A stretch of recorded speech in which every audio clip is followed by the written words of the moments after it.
So I talked about Ben Roethlisberger and Eli Manning. I want to now talk about Phillip Rivers because I want to tackle the question, is Phillip Rivers a Hall of Famer? And I put a lot of thought into this segment. And I will say, if you asked me this question roughly about 6 months ago, I would have told you that Phillip Rivers is not a Hall of Famer. He would not have gotten my vote about 6 months ago.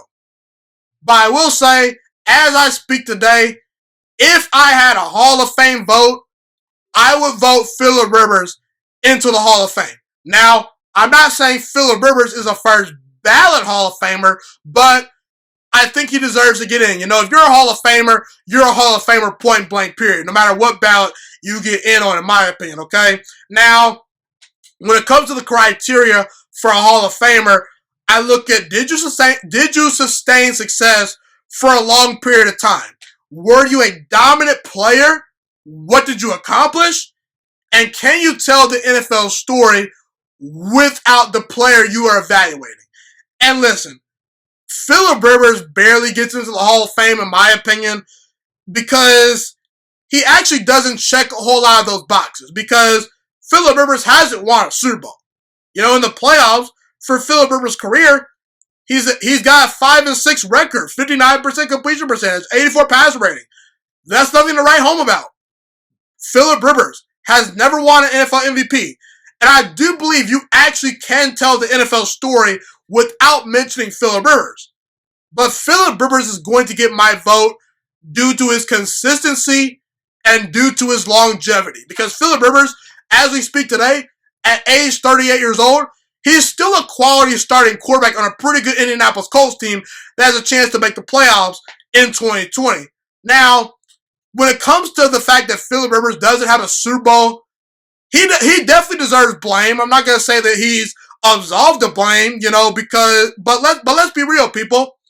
Keep in mind that Phillip Rivers, for most of his career, played for the Chargers organization, an organization that does not have Super Bowls as their standard. That's not their history.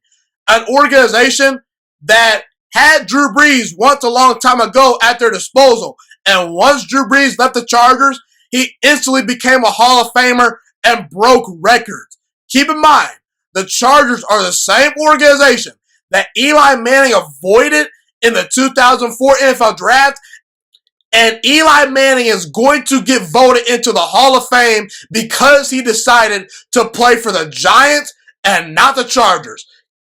Phillip Rivers consistently has never had an A-plus organization, never had an A-plus head coach for a sustained period of time, and he's never really had the parts around him to consistently try to compete for Super Bowls.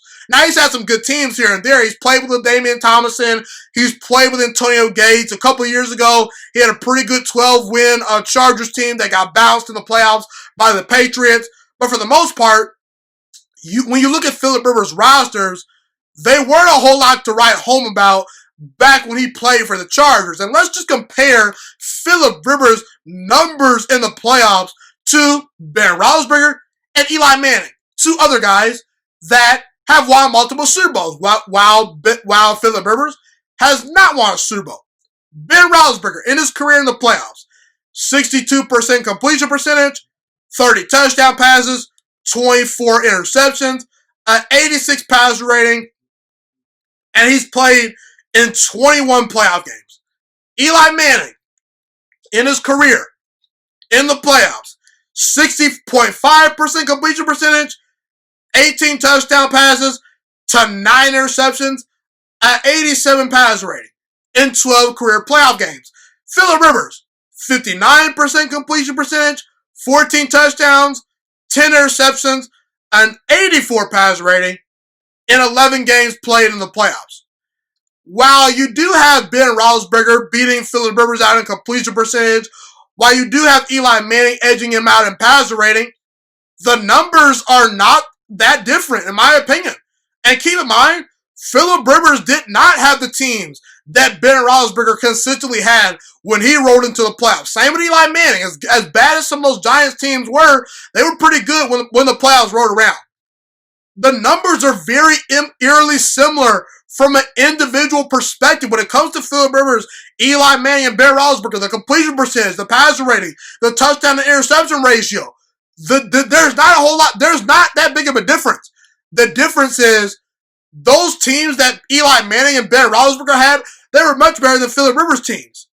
So the fact of the matter is that Phillip Rivers never consistently had the team to go out there and win Super Bowls consistently. And when we look at Phillip Rivers' numbers for his career, he's got 411 career touchdown passes. That's good for 6 all time. That's higher. The only players higher than him are Peyton Manning, Dan Marino, Brett Favre, Drew Brees, and Tom Brady.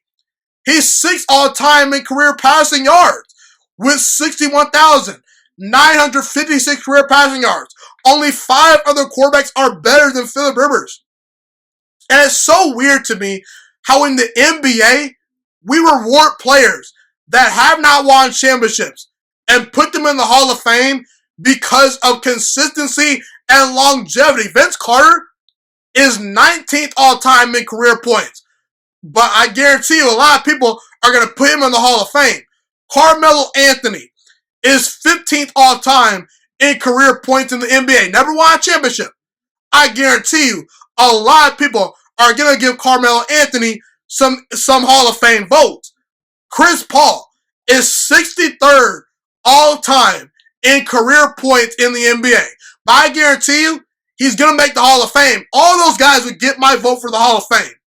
Why do we always move the needle with quarterbacks in the NFL? I don't understand it. People can say, Phillip Rivers is a choker. He never won a championship. He's no good. Not a Hall of Famer. Why do we not keep the same energy with the NFL players that we do the NBA players? Because Carmelo Anthony, Vince Carter, and Chris Paul, they've won a championship. I can name a lot of guys. And last week, Phillip Rivers beat Aaron Rodgers in a very entertaining game in the regular season. And you want to know why he did that? He didn't beat Aaron Rodgers because he's a better quarterback than Aaron Rodgers. Anyone that thinks that Phillip Rivers is a better quarterback than Aaron Rodgers, they don't know what they're talking about. They're flat out wrong. But Phillip Rivers beat Aaron Rodgers because on that Sunday, his team had the better offensive line, had the better defense, had the better run game, and had the better weapons, and arguably had a better coaching staff. See, people, when Phillip Rivers has the requisite things that he needs, he can beat the Aaron Rodgers of the world. Guys, we've seen Jared Goff, Jimmy Garoppolo, Nick Foles, a washed-up Peyton Manning get to and win Super Bowls over the past couple of years. You mean to tell me a prime Phillip Rivers is worse than those guys? I think you're crazy. Rings are team accomplishments. Phillip Rivers should not be knocked for not winning a championship. He very well could maybe win a championship in Indianapolis if things bounce his way in the playoffs if he makes it there. Okay, Indianapolis is a pretty good roster, pretty good coaching staff. But see, here's the thing, man. When we look at some of the other quarterbacks in the Hall of Fame, George Blanda, he's got a career 47.7 completion percentage.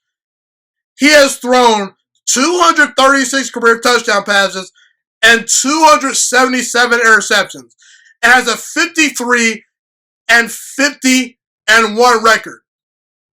And he's in the Hall of Fame. Joe Namath was a below 500 quarterback record-wise, and he's in the Hall of Fame. Phillip Rivers, he's above 500. Warren Moon, 1 game above 500, and he's in the Hall of Fame. Why can't Phillip Rivers get in the Hall of Fame? So, look, people, I understand the argument for Phillip Rivers not making the Hall of Fame, but here's the facts. Only 5 other quarterbacks in NFL history, as of right now, at the time I'm putting out this video, only 5 other quarterbacks have more career passing yards and more career touchdown passes than one Phillip Rivers. And we're putting guys like George Blanda and Joe Namath and Warren Moon in the Hall of Fame and not Phillip Rivers, and we could put guys like Carmelo Anthony and Chris Paul and Vince Carter in the NBA Hall of Fame when those guys haven't won championships, it's messed up. And let's also not forget that Phillip Rivers beat Peyton Manning twice in the playoffs. Not once, but twice. Peyton Manning is one of the 3 greatest quarterbacks of all time. That should count, people. So in reality, I think that Phillip Rivers deserves to be an NFL Hall of Famer for all the reasons that I mentioned. Thank you so much for watching this video today. Please also note that the Juiciest Sports Podcast is not just a YouTube channel. It is available on all podcasting platforms, including Spotify, Google Podcasts, iTunes, and Apple Podcasts. Also, if you enjoyed this video, be sure to like, comment, subscribe, and share this content with all your friends. This podcast is my favorite thing in the entire world right now. It is my passion. And I want more people to listen to this podcast. I really want this podcast to grow. Also, a fun fact about me is that I want to go into the sports broadcasting and media world once I graduate from the University of Toledo, a college in Northern Ohio. I am looking to become one of the next great sports broadcasters and analysts out in the world.